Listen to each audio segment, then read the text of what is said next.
Hi, this is Father Chris coming to you from the church. Marcus is behind me cleaning up, getting ready for our big Holy Week celebration and services. One of the things that I wanted to emphasize today is to show you the view that I have from the altar.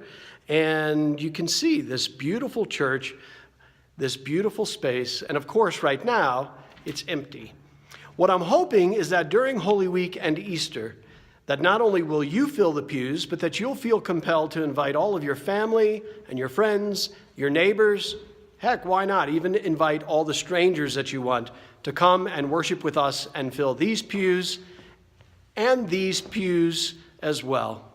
And this Sunday is Palm Sunday. We will be starting both services here in the parish hall. Now, I've always wanted to have our palms outside, but South Dakota weather being what it is, it could change at any moment and the wind could come and gust up pretty quickly and we could lose all of our palms down the street. So we're going to start in the parish hall. At 10:15 we will have incense and we will process from the parish hall on Palm Sunday to the church. And this represents and relives and helps us visualize Jesus' triumphant entry into Jerusalem on the day before that he died. Does that even make any sense? On the day before that he died? Well, whatever. I hope that you'll be here this Sunday for Palm Sunday and be part of our procession, the music. And let's not forget that after our 10:15 Palm Sunday service, we will also be joining other downtown churches for our annual Downtown Palm Parade. The parade will start at Emmanuel. We will pick up folks from First Community Church across the street. We will come through the alley, pick up folks here at Faith Temple, go across the street, pick up folks at First Pres, and then we will process down Kansas City Street, pick up folks from First United Methodist, and then end up at Trinity Lutheran's Eco Park. In addition to morning prayer at 8 o'clock on Monday, Tuesday, Thursday, and Friday of Holy Week, we will also have our regularly scheduled Wednesday Eucharist at 12:15 p.m. And then we get to Maundy Thursday. That might be an unfamiliar term. It comes from a Latin word, Maundy, meaning mandate or command. Jesus has given us a mandate that we love one another as he has loved us. To demonstrate that, he washes the disciples' feet. We will reenact the washing of the feet on Maundy Thursday evening. We will also have a Holy Eucharist where we remember the institution of the Holy Eucharist by Jesus Christ at the Last Supper. And then the elements of Holy Communion will be put into what we call the altar of repose in the parlor. Behind me is the sign-up sheet for the altar of repose. Jesus asked his disciples to accompany him into the Garden of Gethsemane the night before he died. And he asked them, "Could you not stay awake 1 hour with me?"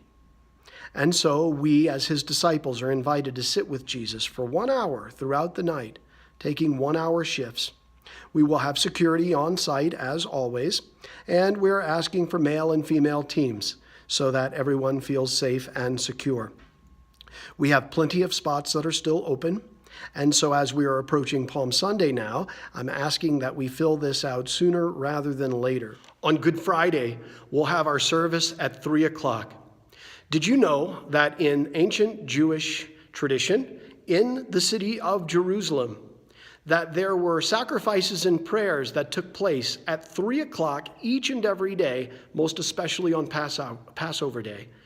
That's why Jesus' execution is noted in the Gospel of Mark as having taken place at 3 in the afternoon. It's why we have our Holy Eucharist service here on Good Friday at 3 o'clock in the afternoon. And then we get to the Easter Vigil. It begins at 8 o'clock because the Jewish custom of sundown represents the next day. And so we'll wait for sundown and begin our service with the new fire out front, in front of the church, and then we'll process in. The lights will be dimmed, and then we'll go through a series of readings that takes us through the Old Testament and salvation history from sacred scripture.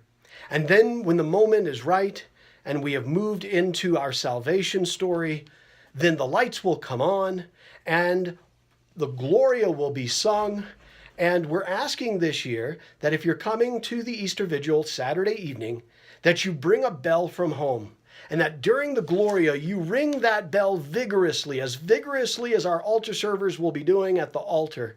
It's a great triumphant moment. It's an opportunity for great praise, and it's a great Episcopal tradition.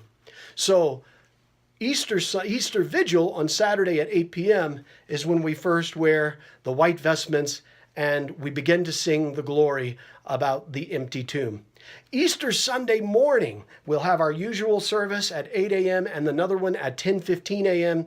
And at the 10:15 service, we've got a surprise for you. We have not one, but two baby baptisms that will take place at 10:15. Following our 10:15 service, of course, we will have our Easter egg hunt for our little ones.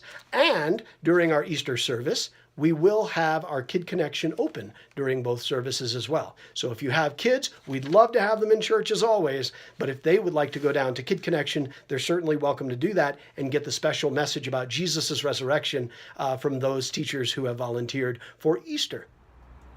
And this is where it all starts. These red doors.